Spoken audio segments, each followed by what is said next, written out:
Hello, everyone, and welcome to another episode of the STX Weekly. Rowan here, kicking off this week's episode alone. Ben is stuck on a call, so will hopefully join us soon. I also have to say today will be a quick episode because I also have an appointment just after the episode, so I'm going to try to get through all the news quickly. All right. Hope everyone is doing okay. If you miss anything, of course, you can watch it later on YouTube or LinkedIn. All right. I'm going to kick us off with our funding round news. All right. We had talked about this a while back. There was a company called Tomorrow Sports, TMRW, which is a sports tech firm launched by Tiger Woods and Rory McIlroy. And excuse me, I also have a bit of a cold. So excuse my voice. So there's this company. It's again not super clear what they're going to do exactly. I believe it's some sort of sports tech services company. They raised 15 million, which is a nice chunk of change, but probably not a very big chunk if you're Tiger Woods. So that was the first funding round. The second funding round, a multi-coin sports, lots of ads, sports startup pitches NFTs as tickets to fan experiences. NFT startup called Mercury raised 7.5 million. So basically, they're converting your tickets to sports venues as NFTs, and the moment it's an NFT, it unlocks a bunch of goodies for you either at the event or after the event. We have, as part of our Web3 in Sports Month, if you haven't been following our content, we just wrote an article with a company called GK, which JIEKE, GK. I don't know, I'm not saying that right, probably. But this is a NFT-based ticketing company, and they have a solution which talked about it, and they wrote an article on our blog. So if you haven't checked it out, please do that. But keeping the theme of NFT-based ticketing for sports forward, a company called Mercury raised 7.5 million to build hyper-local fan experiences for college fan bases. Remember, this is apparently only for sports on American college campuses. Yeah, there's so much happening in terms of the moment you say NCAA, you say name, image, like NIL, and which allows obviously athletes to monetize themselves, which creates other opportunities using these. So NFT startup Mercury. The third and last is another golf platform.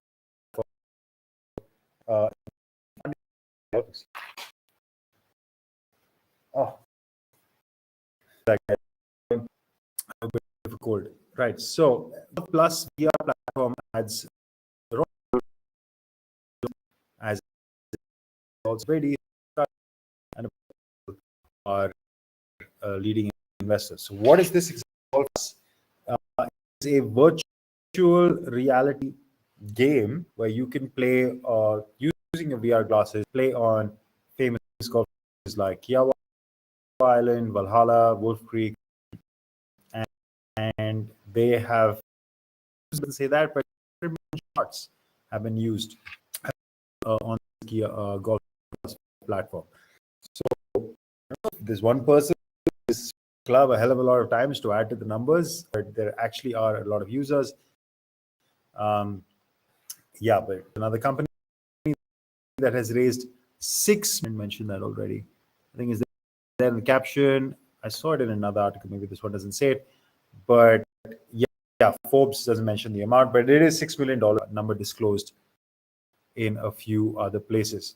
So we have Tomorrow Sports, which is the Woods backed. We have Mercury NFT, which is NFT-based ticketing platform for sports colleges, and Golf VR, which raised 6 million. That is news number one. I'm motoring along. News number two. I'm jumping ahead. News number two. This is actually an interesting story. So we saw at the US Grand Prix for fans of Formula One. McLaren F1 launched a dynamic plate, a plate on their car, which acts as a screen where You can change advertising. I'll show you a quick video of what this looks like. I hope you can see this. Actually, I don't think it's showing this. Yeah, it is. So I don't know if you can see that. Basically, it just keeps changing the. Yeah, I don't think this video is loading over here. But basically, there's a particular end plate on which is the images, it changes the logo, and it actually looks pretty cool. The McLaren F1 team debuted this at the US Grand Prix, creates a bunch of opportunities. That obviously, I mean, if a car is driving at 300 kilometers an hour and their advertising changing, that's a super interesting proposition. And this is the first time that they do. Android 5G was the first advertiser on it, but it's also on the driver's helmet. So there's a particular section of the helmet right now. It looked like it was below the chin, where also this plate exists, and this LCD screen where the the updated. So if you have, or you still obviously are at footages all across, pretty it's potential to as ad which multiple over, and the company is called Seamless Digital, the ones who debuted this innovation in digital advertising. And if they can actually execute as they have on a Formula One car, which is moving at those speeds, and obviously as that brings its own risks and stuff, and if it's working fine there, then it's working pretty all right anywhere else. All right, is story number 2. Our story, also staying in F1, is actually a pretty fun one. This is about a F1 arcade. So F1 is investing increasingly into gaming, basically, for not just gaming. I mean, they're invested obviously in esports. They're investing in a big way in fan experience, and there's a reason for this. Like the US Grand Prix, 100 and visitors. It is an absolute the caption there. If I'm doing everything, it is slowly, it seems. Sorry. 1,000 visitors access to watch the US Grand Prix. The biggest crowd there ever has been 100,000. So F1 fans in a big way. There's also been a lot of recent news of Audi finalized a deal with Sauber. Porsche backed out of their deal with Red Bull, but they also entered into a new line with where they were. So more cars, more service providers, bigger, more traction in F1. So this is a big direction that F1 is heading into. I'm just checking. Apparently maybe it's still too late joining. So I'll keep this going. So F1 is also launching this huge F1 arcade in London, which offers experience. So you simulators are always in. Oh. Sorry guys. This terrible, horrible form. I know I'm being gross, but if I have to sneeze, I have to sneeze. The F1 arcade is opening. It's a first of its kind premium F1 experience, which is intended to give you or me, somebody who's interested in F1, an actual simulator experience. These simulators really is what F1 drivers use, and you've played them in arcade games like the Mirators and stuff, but these are apparently the real deal. For fans and newcomers alike, to create it to a wide range of groups and occasions. So this is like, I mean, I guess like what Top did for golf, and we've seen mini golf, like with this like digital golfing experience, which is super interactive and super fun and all meant for events and occasions and stuff. Yeah, F1 is trying to do that here with this F1. Lots of code from this is on opening on November 24th at St. Paul's. Will feature 60 simulators and will give fans the opportunity to live out their racing dreams, best in class food and drinks and all that kind of stuff. Yeah, there'll be fully immersed motion and audiovisual effects. The gameplay will experience from motorsport games. Yeah, different type of formats that this will allow. Some codes they were excited to bring you this venue. It's a brand new premium entertainment venue that everyone can enjoy. It looks pretty cool. Obviously, you can see the pictures. Like I would definitely like. I think that looks like Monza on top. Yeah, I would love to go and kit this out and give it a shot. Maybe Ben and I go there and check out some videos. This is a video of the arcade. If you can see, it's playing in the background. Yeah, it just looks like a really really really cool venue. All right, that one story. Next up, we have EA Sports investing in women's soccer. This is actually a really nice story. I quite like this one. EA Sports has launched an accelerator for women's soccer, women's football, an internship program, and also has begun a partnership with the Women's Champions League with DAZN. So what all are they doing? So that's a lot of stuff that they're doing. All right. EA Sports will start investing $1 million to launch a starting 11 fund, a new accelerator dedicated to the women's game. We've seen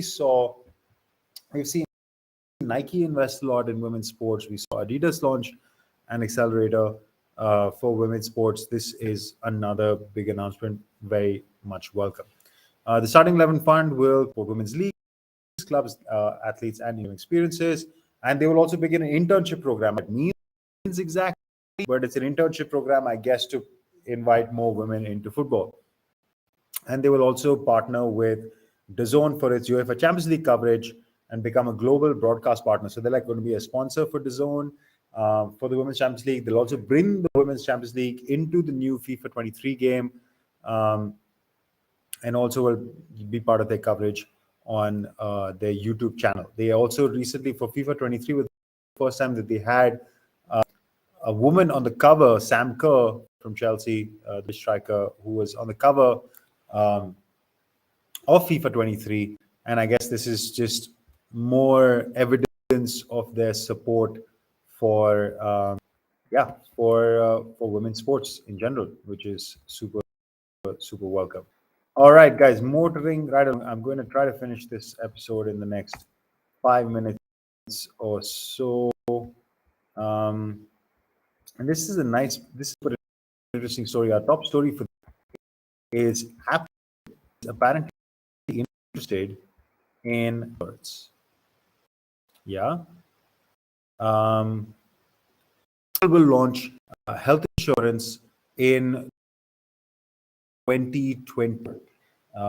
Expected timeline for this launch. I hope it's running smoothly. Okay, because Apple will launch health insurance. What Apple will look to build the data.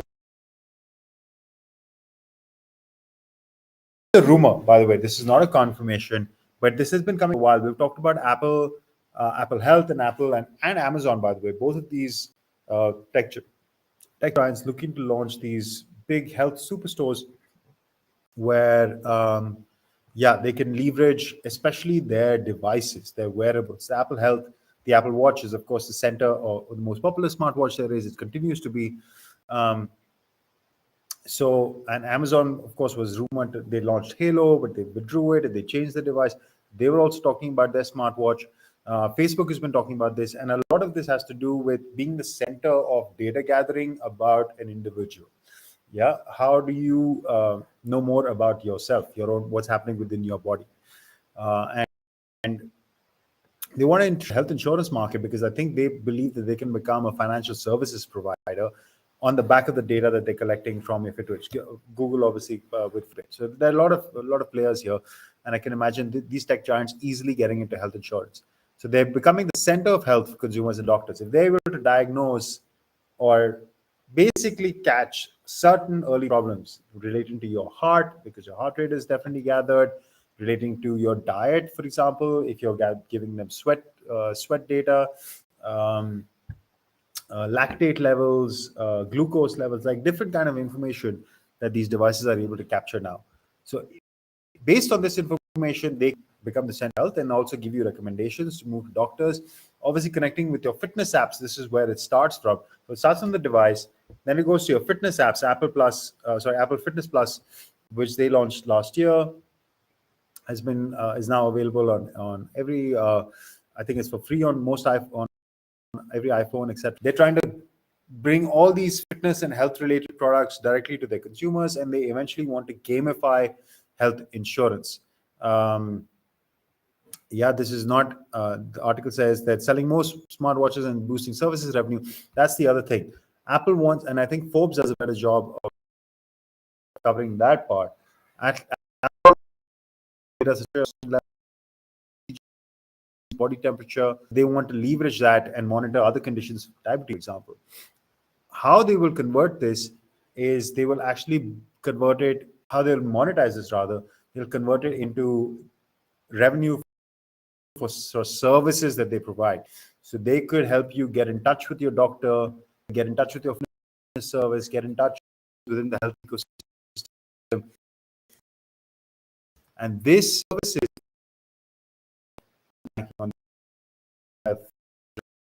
come from software and services, not it's just, this becomes the big focal point for Apple. Apple maybe would become your provider for health insurance. Who knows? Whether it's Apple, whether it's Amazon, or even Google. All right, guys, that is my top 5 news. I know I've run through it super quickly, but like I said, I have another appointment to go to. Ben also is away and couldn't join today's episode, but he'll probably be back next week because I'm not here. I'm also traveling for an event. Hope you guys enjoyed that news, and yeah, see you guys soon.